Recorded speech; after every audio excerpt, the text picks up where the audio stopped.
अमरावती वनवृत्त में वनरक्षक भर्ती 2023 की प्रतीक्षा सूची में शामिल पात्र और गुणवत्ताधारी उम्मीदवारों का आंदोलन अब निर्णायक मोड़ पर पहुंच गया है। मुख्य वन संरक्षक कार्यालय के सामने 42 अभ्यर्थियों का प्रदर्शन लगातार छठे दिन भी जारी है।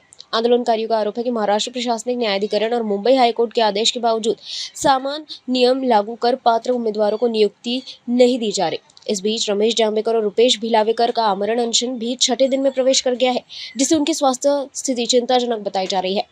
मेलघाट के भाजपा विधायक केवराम काले ने आंदोलन स्थल पहुंचकर अभ्यर्थियों से चर्चा की और अनशन समाप्त करने की अपील की। हालांकि आंदोलनकारियों ने साफ किया कि वे पीछे नहीं हटेंगे और कल विभागीय आयुक्त कार्यालय के सामने ठिय्या आंदोलन करेंगे।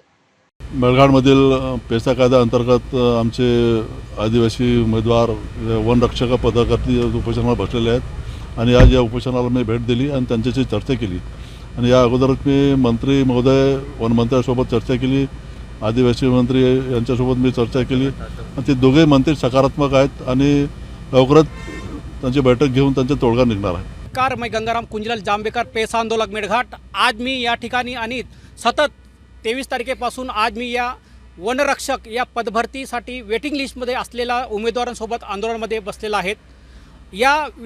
ये उमेदवार सदर बसलेला आहेत।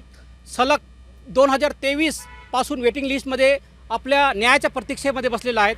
आज सन्माननीय मेळघाटचे आमदार केवरामजी काळे विजिट दिलेला असता त्यांनी वनमंत्री व आदिवासी मंत्र्यांना भेटून न्याय देण्याचे आश्वासन दिले, परंतु आपण ज्या ठिकाणी बसलेले आहेत त्या ठिकाणचे बॅनर्जी मॅडम संपूर्णतः निगेटिव्हमध्ये उत्तर आणि प्रत्युत्तर देत आहेत। त्यामुळे सर्व उमेदवार नाराजीमध्ये बसलेला आहे। आज आम्ही इथं उपोषण सोडवण्याच्या मार्गावर नसून उद्याचा वेगळा आणि विभागीय आयुक्त यांच्या कार्यालयासमोर ठिय्या आंदोलन करणार आहेत। धन्यवाद।